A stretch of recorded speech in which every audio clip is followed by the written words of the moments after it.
혹시 머스타드 오너 빛 호라는 태그를 들어보신 적 있으신가요?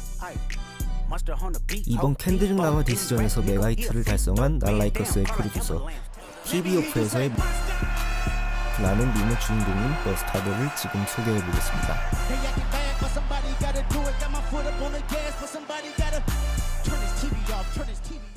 1990년 6월 5일 캘리포니아의 LA 출생으로 본명은 디종 아이제이아 맥팔렌입니다.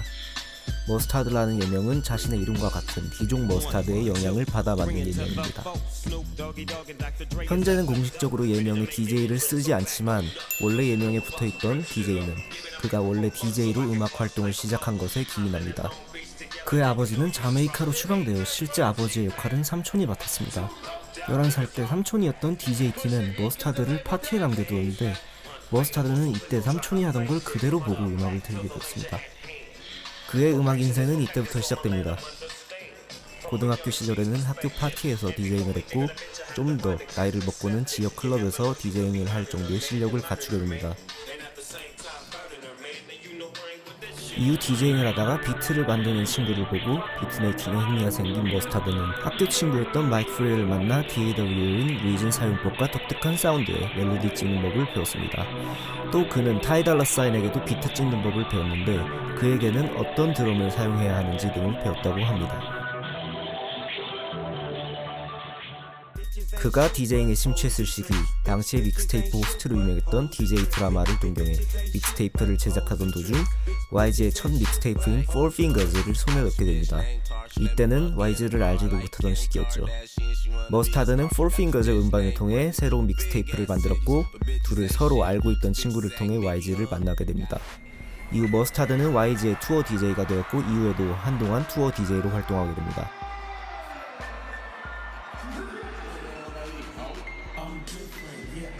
2010년 YG의 The Real Four Fingers 믹스테이프에서 프로듀싱한 것을 시작으로 YG를 위한 비트를 몇 개 만들었는데 그중 하나가 Snitches Ain't 음반이었습니다. 타이가가 YG에게 누가 비트를 만드냐고 물어봤을 때 YG는 머스타드라고 답했다고 전해집니다. 이후 YG가 머스타드의 방에 들어가 타이가에게 곡을 보내보라고 했는데 그 곡은 머스타드의 첫 히트곡이었던 렉시티가 됩니다. 렉시티는 빌보드 핫백 차트에서 7등, 미국에서 500만 장 인증을 받을 정도로 인기가 많았습니다. 참고로 렉시티는 비트를 보내고 이틀 정도 안에 곡이 제작되었다고 합니다. 머스타드는 렉시티 이후로 히트메이커의 반열에 오르게 됩니다. 미니멀한 드럼 패턴, 심플하고 반복적인 멜로디 라인을 특징으로 하는 렛친 뮤직이라는 장르의 선구자로서 2010년대 초반 힙합 음악의 한 축을 담당했습니다. 2012년에는 투체인즈의 I'm Different로 빌보드 핫백 27위를 달성했고 YG의 스튜디오 데뷔 앨범인 My Crazy Life 앨범 곡 대부분을 프로듀싱했으며 이 앨범은 빌보드 200 차트에서 2위를 달성했으며 플래티넘 인증을 받기도 하였습니다. 이외에도 2016년 리안나의 Need Me로 빌보드 7위, 2018년 엘라마의 브럽으로 5위를 달성하기도 했습니다. 다만 레치시라는 장르는 2010년대 중반에 새로 떠오르던 장르였던 트랩의 인기에 묻혀 점점 쇠퇴하기 시작하고 머스타드 또한 인기가 사그라들기 시작합니다. 이 시기 그는 곡의 스타일에 변화를 주기 시작합니다. 머스타드가 2022년에 프로듀싱한 로디 리치의 Late at Night을 들어봐도 이전 레치의 특징이었던 신디사이저 멜로디 라인의 비중이 줄어들고 샘플의 사용이 늘어난 것을 알 수 있습니다. 머스타드는 같은 LA 출신이었던 캔드릭 라마와도 인연을 맺었습니다. 둘은 서로를 알고 있었지만 본격적인 협업은 늦게 이뤄진 편입니다. 2013년에 머스타드가 프로듀싱한 지지의 RIP 리믹스에 캔드릭이 피처링으로 참여한 적이 있긴 하지만 둘의 공식적인 협업은 난라이커스가 처음이라고 볼 수 있죠. 힙합씬에서 역대급 디스전으로 남은 캔드릭과 드레이크의 디스전은 힙합에 관심이 있으시면 다들 아실 듯 합니다. 아이러니하게도 드레이크의 디스곡인 패밀리 매터스에서 YG와의 관계를 자랑하는 듯한 가사가 있었는데 캔드릭은 그의 가장 가까운 프로듀서였던 머스타드와 곡을 제작합니다. 난라이커스는 2024년 5월에 공개됐지만 2025년 2월 현재 빌보드 핫백 차트에서 1위를 차지하고 있고 그래미 어워드에서 올해의 레코드, 올해의 노래상까지 받을 정도로 말도 안 되는 성적을 보여주고 있습니다. 머스타드 또한 그래미 어워드에서 올해의 프로듀서 상을 받았죠. 둘의 조합이 다 죽어가던 힙합씬을 그야말로 멱살 잡고 캐리하고 있다고 볼 수 있습니다.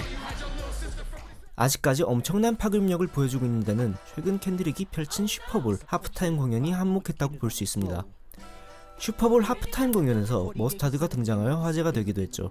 난 라이크 어스 발매 후 그해 11월 머스타드는 켄드릭의 GNX 앨범에 참여했습니다. 머스타드는 GNX에서 5번 트랙 헤이 나우와 7번 트랙 TV 오프를 프로듀싱했고 두 트랙 모두 머스타드 특유의 웨스트코스트 무드를 살린 렛츠 비트임을 알 수 있습니다. TV 오프의 경우 3번 트랙 루서와 함께 앨범 내에서 가장 큰 인기를 끌고 있기도 하죠. TV 오프에서 켄드릭이 머스타드를 길게 위치는 샤라웃 파트는 여러 밈을 생산해낼 뿐만 아니라 소스 회사 하인즈의 슈퍼볼 하프타임 광고에서 활용될 정도로 큰 화제가 되었습니다. 머스타드 자신의 이름이 슈퍼볼 하프타임 광고에 떡하니 샤라웃된 엄청난 마케팅 캠페인이었죠. 이후 하인즈는 머스타드와 콜라보한 제품을 이번 여름에 출시한다고 발표해 기대를 모으고 있기도 합니다. 머스타드는 메이저 아티스트들과의 작업뿐만 아니라 신의 발굴에도 힘을 쓰고 있습니다. 머스타드는 2014년 텐서머스 레코즈라는 레이블을 차리게 되고 엘라마이, 키아나레데, 아미라, 디스트릭트 등 4명의 아티스트를 관리해오고 있습니다. 그중 엘라마이의 대표곡들은 전부 머스타드가 프로듀싱하였는데 소속 아티스트 중 가장 좋은 성과를 보여줬습니다.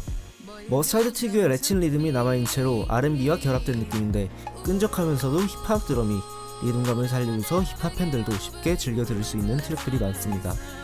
DJ 머스타드 하면 웨스트코스트 힙합을 먼저 떠올리곤 하지만 텐서머스 레코즈 소속의 아티스트 중 디스트릭트를 제외한 3명이 R&B 음악을 주로 하고 있을 정도로 머스타드의 R&B 사랑은 정말 크다는 점을 알 수 있고 시니어 아티스트들에 대한 관심과 투자가 정말 크다는 점을 알 수 있습니다.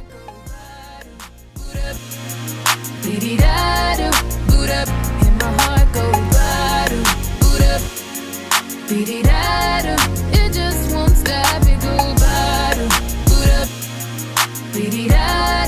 boot up, and my heart go bottom, boot up,